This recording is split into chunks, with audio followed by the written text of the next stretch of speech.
குமரன் ரொம்ப பயப்படுறானே. நம்ம குடும்பத்துல பிறந்துட்டு சாமியாருக்கு பயப்படுறானே, என்ன பிள்ளையா? இல்ல விவரம் தெரிஞ்சதுல இருந்து கோயிலுக்கு வந்து போனது இல்ல, அதான் என்ன பண்றதுன்னு பயந்து போயிருக்கான். அதெல்லாம் சாமி வந்து ஆனா தானா வேட்டைக்கு போவான். சின்ன வயசுல இருந்தே ஏதாவது ஒண்ணுன்னா முன்னுக்கு வந்து நிக்காம பதுங்கி பதுங்கி இருந்தான்ல, அதான் சாமி விஷயம் என்ன பயப்படுறான். அப்பா, என்னடா உங்ககிட்ட ஒரு முக்கியமான விஷயம் கேட்கணும். முக்கியமான விஷயமா? சொல்லு. இல்ல, எல்லாரும் பேசிக்கிறாங்க, வேட்டசாமி எல்லாருக்கும் அருள் வாக்கு சொல்லுவாங்களாமே. ஆமா, அவங்க முன்னாடி யார் இருந்தாலும் அவங்க யாரு என்னன்னு சொல்லி அவங்கள பத்தி மொத்த விஷயமும் சொல்லிடுவாங்களாமே, உண்மையாப்பா? அதுக்கு எதுக்குடா நீ பயப்படுற? இவனுக்கு வேட்டச்சாமியை பார்த்து பயம் போல் இருக்கு. அவன் ஆட பயப்படுறான், இவன் ஆடுறத பாக்குறதுக்கு பயப்படுறான் போல் இருக்கு. பயம்லாம் ஒண்ணு இல்ல பெரியப்பா. ஆமாண்டா, நம்ம வேட்டசாமி ரொம்ப துடிப்பான சாமி. அது எல்லாருக்கும் அருள்வாக்கு சொல்லும். இன்னும் வரப்போற அடுத்த ஒரு வருஷத்துக்கு என்ன நடக்க போகுது, நம்ம நினைச்சதெல்லாம் நடக்குமா நடக்காதன்னு தெளிவா சொல்லிடும். அப்புறம் நல்லது மட்டும் சொல்லாது. நாம ஏதாவது தப்பு பண்ணியிருந்தாலோ இல்ல தப்பான எண்ணத்தோட இருந்தாலோ அது அப்படியே சபையில வச்சு சொல்லிடும். ஏதோ ஒரு விதத்துல 20 வருஷமா தடைப்பட்டு இருந்துச்சு. இந்த வருஷம் தான் பண்றோம். அதுக்கே சாமி என்ன அருள்வாக்கு சொல்ல போகுதுன்னு தெரியல. இதுல பயப்படுறதுக்கு ஒண்ணு இல்லை. இனியா சாமி நம்ம மனசுல இருக்கிறத சொல்லும். நமக்கே தெரியாம வாழ்க்கையில சில விஷயங்களை சரின்னு நினைச்சு தப்பு பண்ணிருப்போம். இப்படி பண்ணாத, உன் வாழ்க்கையை அழிச்சிடும் அப்படின்னு கண்டிப்பா நல்ல விஷயங்களை பண்ண சொல்லும். இத்தனை வருஷமா வரல, அதான் பசங்க எல்லாம் பயந்து போயிருக்கானுங்க. இல்லப்பா, எல்லாரும் சொல்றாங்களேன்னு தான் கேட்டேன், மத்தபடி பயம்லாம் ஒண்ணும் இல்ல. நம்ம வேட்டச்சாமி எதுவா இருந்தாலும் நல்லதுதான் சொல்லும். நீ ஹைதராபாத் மேட்ச்ல எப்படி விளையாட போறங்கிறத சொல்லுதுன்னா கூட பாத்துக்க. ஆமாண்டா, அதுக்கெல்லாம் நீ ஏன் பயந்துகிட்டு இருக்க? போ போ.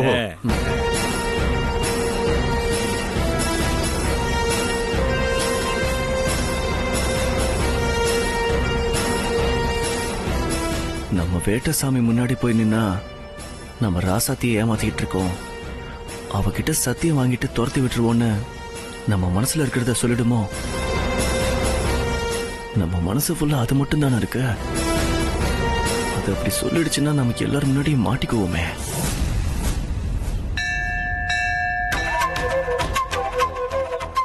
ஏங்க, என்ன ஆளுங்க நீங்க? எல்லாத்துலயும் செகண்டரியாவே இருக்கீங்க. எல்லாத்துலயும் உங்க தம்பி தான் முதல்ல இருக்காரு. நீங்க பிறந்தது மட்டும்தான் முதல்ல. முத தடவையா நீங்க முன்னாடி நின்னு ஒரு விஷயத்த பண்ற வாய்ப்பு உங்களை தேடி வந்திருக்கு. அதையும் உங்க தம்பிக்கே தூக்கி கொடுக்கறீங்க. எப்போதான் நீங்க வாழ்க்கையில முன்னுக்கு வருவீங்க? நல்ல வேலை, உங்க அப்பாவும் சித்தப்பாவும் உங்களை ஃபோர்ஸ் பண்ணதுனாலதான் நீங்க அரைகுறையாவது ஒத்துக்கிட்டீங்க. இப்பதான் எனக்கு கொஞ்சம் சந்தோஷமா இருக்கு. இங்க பாருங்க, நீங்க வேட்டசாமியா மாறி எல்லாரும் உங்க கால்ல விழுந்து ஆசீர்வாதம் வாங்குறத நான் பாக்கணும். அப்பதான் நான் உங்களை என் புருஷன்னு சொல்லிக்க பெருமையா இருக்கும். நான் வேட்டசாமியா வந்து வாக்கு சொன்னா அதையாச்சும் கேப்பே கண்மணி. எந்த சாமியா இருந்தாலும் பொண்டாட்டி பேச்ச கேட்டாதான் உருப்படும். பேசாம வாங்க.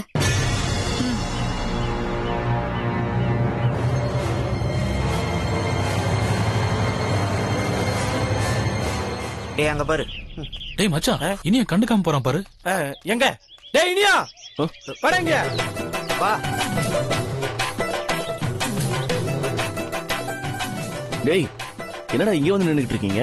நாங்க ரொம்ப நேரமா இங்கதான் பாருக்கோம். நீதான் எங்களை கண்டுக்காம எங்கெங்கயோ போய்கிட்டு இருக்க. சொரி முத்து. டேய் அதை விடுறா, வந்ததுல இருந்து ஒரே காலு கையெல்லாம் படபடப்பாவே இருக்கு. அதுக்கு நான் என்னடா பண்றது? கொஞ்சம் ஆஹா போட்டா சரியா இருப்பா. டேய், கோவில்டா இது. உங்க கோயில்ல இருக்காரே குலசாமி வேட்டசாமி, அவருக்கே நீங்க பட்டசாராயம் தான் படைக்கிறீங்க.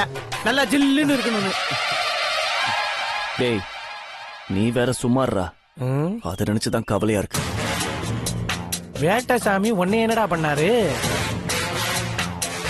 இப்பதான்டா அது விஷயமா அப்பாவை பார்த்து பேசிட்டு வரேன்.